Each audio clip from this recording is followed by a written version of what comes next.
Price to god. ಕ್ರಿಸ್ತೇಸು ನಾಮದಲ್ಲಿ ನಿಮ್ಮೆಲ್ಲರಿಗೂ ಶುಭ ವಂದನೆಗಳು. ನಾನು ಸಹೋದರ Anjaneya Timothy. Welcome to Jesus gospel mission. ಮೊದಲು ನಾವು ಈ ವಿಡಿಯೋವನ್ನು ನೋಡ್ಕೊಂಡು ಬರೋಣ.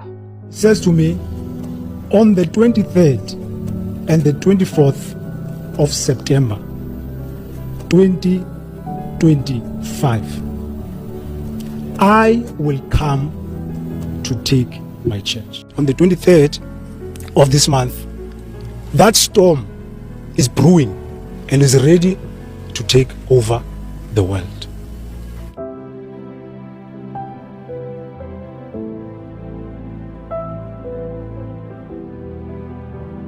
The date of the 23rd, which is going to be the rapture of the church, this date is irrefutable. It's final. It is final. I think it's Tuesday. This date cannot be disproven.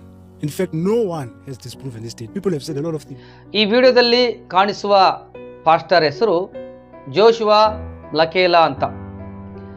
ಈ pastor Africa ದೇಶದ ಒಬ್ಬ ಪ್ರವಾದಿ, ಅಂದರೆ ಈ ಕಾಲದ ಪ್ರವಾದಿ. ಈಗಲೂ ಇದ್ದಾರೆ ಈ ಪ್ರವಾದಿ. ಈ ಪ್ರವಾದಿ ಇದೇ ತಿಂಗಳು, ಅಂದರೆ ಸೆಪ್ಟೆಂಬರ್ ತಿಂಗಳು 9ನೇ ತಾರೀಕಿನಂದು ಒಂದು ಕ್ರಿಶ್ಚಿಯನ್ ಟಿವಿಗೆ ಸಂದರ್ಶನ ಕೊಟ್ಟು ಒಂದು ಹೇಳಿಕೆಯನ್ನು ಹೇಳಿದ್ದಾರೆ. ಆ ಹೇಳಿಕೆ ಈಗ ಲೋಕದಾದ್ಯಂತ ವೈರಲ್ ಆಗಿದೆ. ಆ ಹೇಳಿಕೆ ಏನಂದರೆ, ಇದೇ ತಿಂಗಳು ಅಂದರೆ ಸೆಪ್ಟೆಂಬರ್ 23 ಮತ್ತು 24ನೇ ತಾರೀಕಿನಂದು ರ್ಯಾಪ್ಚರ್ ಆಗುತ್ತೆ, ಯೇಸು ಸ್ವಾಮಿಯ ಪ್ರತ್ಯಕ್ಷತೆ ಉಂಟಾಗುತ್ತೆ, ಸಭೆ ಎತ್ತಲ್ಪಡುತ್ತೆ, ಎಲ್ಲರೂ ಸಿದ್ಧವಾಗಿರ್ರಿ, ಕರ್ತನು ನನಗೆ ತಿಳಿಸಿದ್ದಾನೆ, ಈ ರ್ಯಾಪ್ಚರನ್ನು ಮಿಸ್ ಮಾಡ್ಕೋಬೇಡಿ. ಸೆಪ್ಟೆಂಬರ್ 23 ಮತ್ತು 24ನೇ ತಾರೀಕು 2025ರಂದು ಖಚಿತವಾಗಿ 100% ರ್ಯಾಪ್ಚರ್ ಆಗೇ ಆಗುತ್ತೆ ಅಂತ ಈ ವ್ಯಕ್ತಿ ಈ ರೀತಿಯಾದಂಥ ಹೇಳಿಕೆಯನ್ನು, ಅಂದರೆ ಈ ಪ್ರವಾದಿ ಈ ರೀತಿಯಾದಂಥ ಒಂದು ಪ್ರವಾದನ ಹೇಳಿಕೆಯನ್ನು ಕೊಟ್ಟಿದ್ದಾರೆ. ಪಾಯಿಂಟ್ ನಂಬರ್ 1, ಈ ಪ್ರವಾದಿ ಹೇಳಿದ ಪ್ರವಾದನೆ ನಿಜಾನ ಅಥವಾ ಸುಳ್ಳ? ಪಾಯಿಂಟ್ ನಂಬರ್ 2, ಯೇಸು ಸ್ವಾಮಿಯ ಪ್ರತ್ಯಕ್ಷತೆಯ ಕುರಿತು, ಅಂದರೆ ರ್ಯಾಪ್ಚರ್ ಕುರಿತು ಸತ್ಯವೇದ ಏನು ಹೇಳುತ್ತೆ?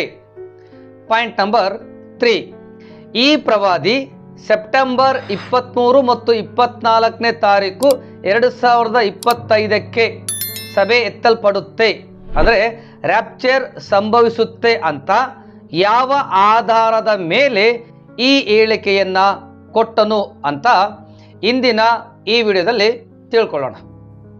ಈ ವಿಡಿಯೋ ನಿಮಗೆ ಇಷ್ಟ ಆದರೆ ಲೈಕ್ ಮಾಡಿರಿ, ಅನೇಕರಿಗೆ ಶೇರ್ ಮಾಡಿರಿ, ನಿಮ್ಮ ಅಭಿಪ್ರಾಯವನ್ನು ಕಾಮೆಂಟ್ಸ್ ಮೂಲಕ ತಿಳಿಸ್ರಿ, ಈ ನನ್ನ ಚಾನಲನ್ನು ಸಬ್ಸ್ಕ್ರೈಬ್ ಮಾಡಿಕೊಳ್ಳಿ.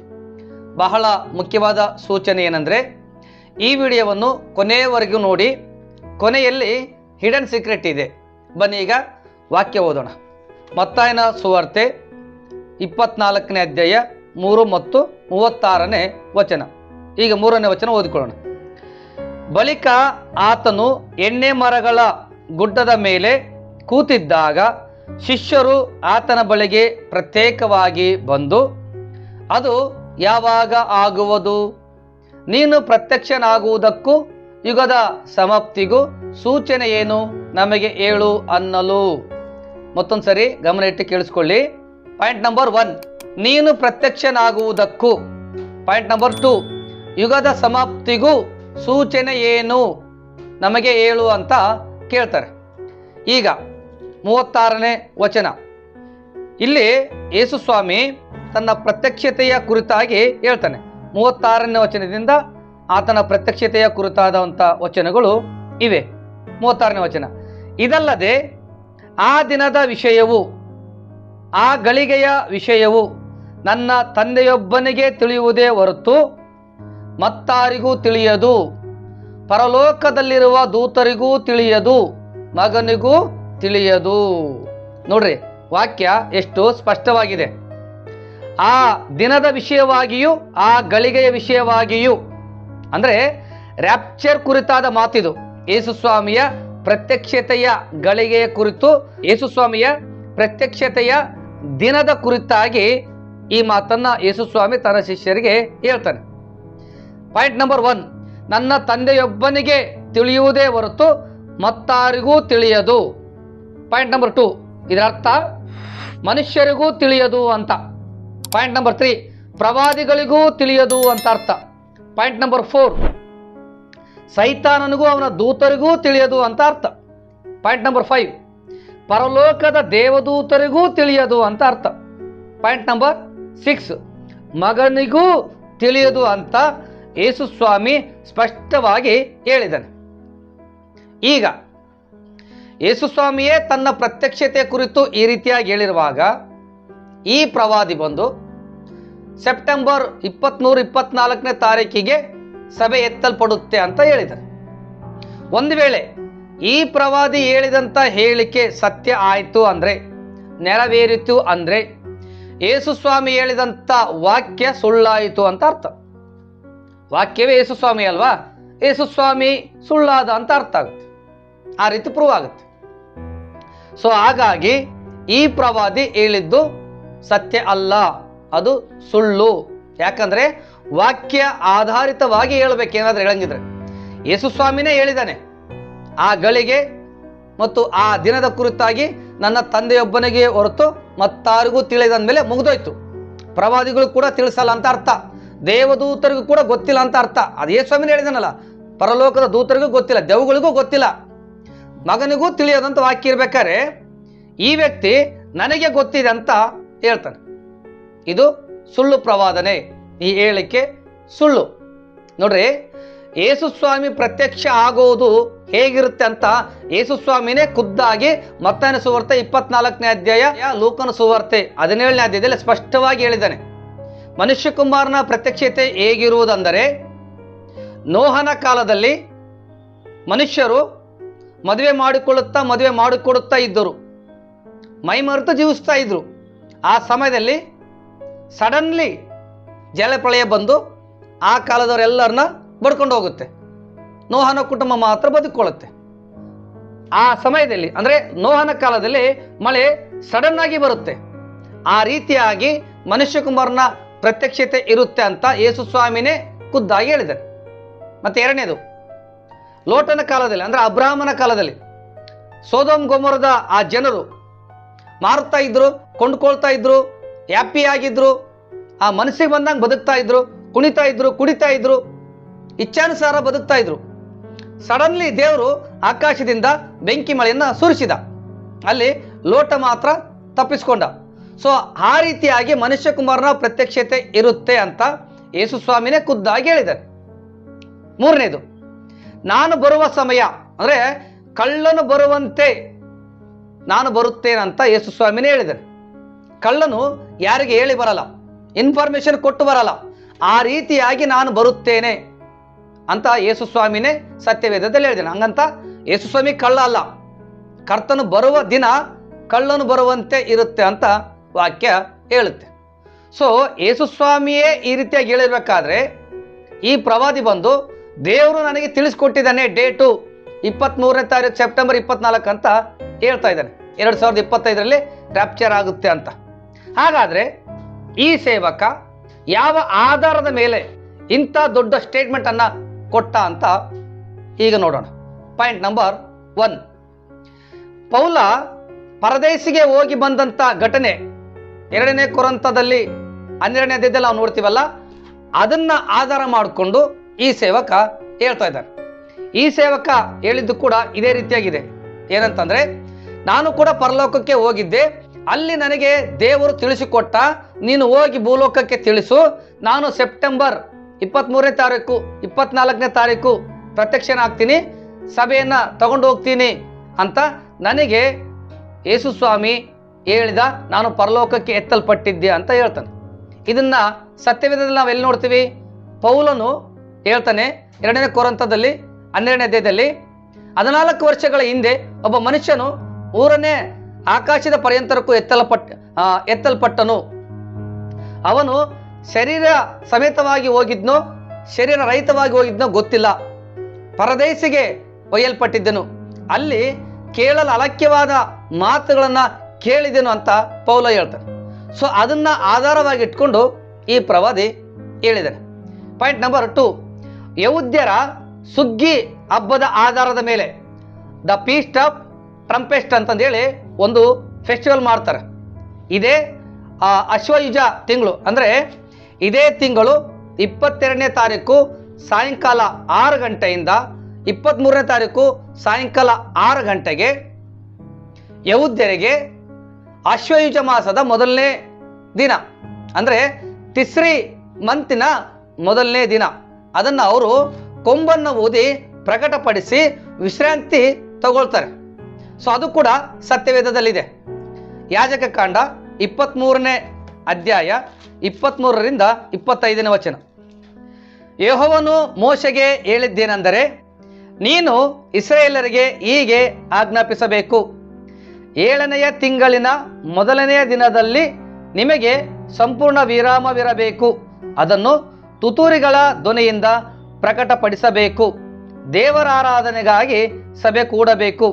ಈ ದಿನದಲ್ಲಿ ಯಾವ ಉದ್ಯೋಗವನ್ನು ನಡೆಸಬಾರದು, ಯೆಹೋವನಿಗೆ ಹೋಮವನ್ನು ಮಾಡಬೇಕು.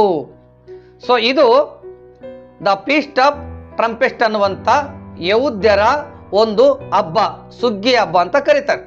ಸೊ ಈ ಪ್ರವಾದಿ ಈ ಯಾಜಕ ಕಾಂಡ 23ನೇ ಅಧ್ಯಾಯ 23 ಮತ್ತು 25ನೇ ವಚನ ತನಕ ಆ 3 ವಾಕ್ಯಗಳ ಆಧಾರದ ಮೇಲೆ ಅದನ್ನ 1ನೇ ಕೊರಿಂಥದವರಿಗೆ ಬರೆದ ಪತ್ರಕ್ಕೆ 15ನೇ ಅಧ್ಯಾಯ 52ನೇ ವಚನಕ್ಕೆ ಲಿಂಕ್ ಮಾಡಿ ತುತುರಿ, ಕಡೆ ತುತುರಿ ಆದಾಗ ಆ ಕಣ್ಣು ರೆಪ್ಪೆ ಬಡಿಯೋರಷ್ಟರೊಳಗಾಗಿ ನಾವು ಮಾರ್ಪಟ್ಟು ಎತ್ತಲ್ಪಡ್ತೀವಂತ ಪೌಲ ಹೇಳ್ತಾನಲ್ಲ.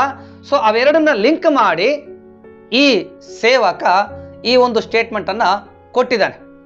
ಆದರೆ ರ್ಯಾಪ್ಚರ್ ಅಂತಕ್ಕಂಥದ್ದು, ಕರ್ತನ ಪ್ರತ್ಯಕ್ಷತೆ ಅನ್ನತಕ್ಕಂಥದ್ದು, ಕಳ್ಳನು ಬರುವಂತೆ ಯೇಸು ಸ್ವಾಮಿ ಮಧ್ಯಾಕಾಶದಲ್ಲಿ ಪ್ರತ್ಯಕ್ಷ ಆಗ್ತಾನೆ. ಕರ್ತನು ಬರುವ ದಿನ ಕಳ್ಳನು ಬರುವ ಹಾಗೆ ಇದೆ ಅಂತ ಪೌಲ ಕೂಡ ಹೇಳ್ತಾನೆ. ಸೊ ಹಾಗಾಗಿ ಈ ವ್ಯಕ್ತಿ ಹೇಳಿದಂಥ ಪ್ರವಾದನೆ ಇದು ಪವಿತ್ರಾತ್ಮ ಪ್ರೇರೇಪಣೆಯಿಂದ ಹೇಳಿದಂಥ ಪ್ರವಾದನೆ ಅಲ್ಲ. ಒಂದು, ದುರಾತ್ಮ ಪ್ರೇರೇಪಣೆಯಿಂದ ಹೇಳಿರಬೇಕು. ಎರಡನೇದು, ಸ್ವಕಲ್ಪಿತವಾಗಿ ಈ ವ್ಯಕ್ತಿ ತಾನು ಫೇಮಸ್ ಆಗಬೇಕಂತ ಈ ಒಂದು ಹೇಳಿಕೆಯನ್ನು ಕೊಟ್ಟಿದ್ದಾನೆ. ಒಂದು ವೇಳೆ ಈ ಪ್ರವಾದಿ ಹೇಳಿದಂಥ ಡೇಟಿಗೆ ರ್ಯಾಪ್ಚರ್ ಆದರೆ ನೆನ್ಪಿಟ್ಕೊಳ್ಳಿ, ವಾಕ್ಯ ಸುಳ್ಳಾಗುತ್ತೆ. ಆಮೇಲೆ ಈ ವ್ಯಕ್ತಿ ಈ ಡೇಟನ್ನು ಕೊಡಬೇಕಾದ್ರೆ ಒಂದು ಲಾಜಿಕ್ ಯೋಚನೆ ಮಾಡಬೇಕು. ರ್ಯಾಪ್ಚರು ಒಂದು ಕ್ಷಣದಲ್ಲಿ ಆಗುತ್ತೆ, ಎರಡೆರಡು ದಿನ ಆಗಲ್ಲ, ಎರಡೆರಡು ದಿನ ರ್ಯಾಪ್ಚರ್ ಆಗಲ್ಲ. ಸೊ ಇಲ್ಲೇ ಈ ಪ್ರವಾದಿ ಎಡವಿದಾನೆ. ಈ ಪ್ರವಾದಿ ಇದನ್ನು ಸ್ವಲ್ಪ ಯೋಚನೆ ಮಾಡಿ ಹೇಳ್ಬೇಕಾಯ್ತು. ಸುಳ್ಳನ್ನ ಹೇಳ್ದಾನಲ್ಲ, ಅದನ್ನು ಸ್ವಲ್ಪ ಕಾಮನ್ ಸೆನ್ಸ್ ಆಗಿ ಹೇಳಿದ್ರೆ ಚೆನ್ನಾಗಿತ್ತು.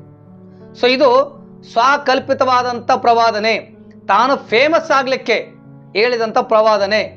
ಈ ಪ್ರವಾದನೆಗೂ ಕರ್ತನ ಪ್ರತ್ಯಕ್ಷತೆಗೂ ಅಂದರೆ ರ್ಯಾಪ್ಚರ್ಗೂ ಅಂದರೆ ಸಭೆ ಎತ್ತಲ್ಪಡೋದಕ್ಕೂ ಸಂಬಂಧ ಇಲ್ಲ. ಯೇಸು ಸ್ವಾಮಿ ಯಾವ ಕ್ಷಣದಲ್ಲಿ ಬೇಕಾದರೂ ಬರಬಹುದು. ವಾಕ್ಯ ಓದೋಣ ಒಂದ್ಸಾರಿ.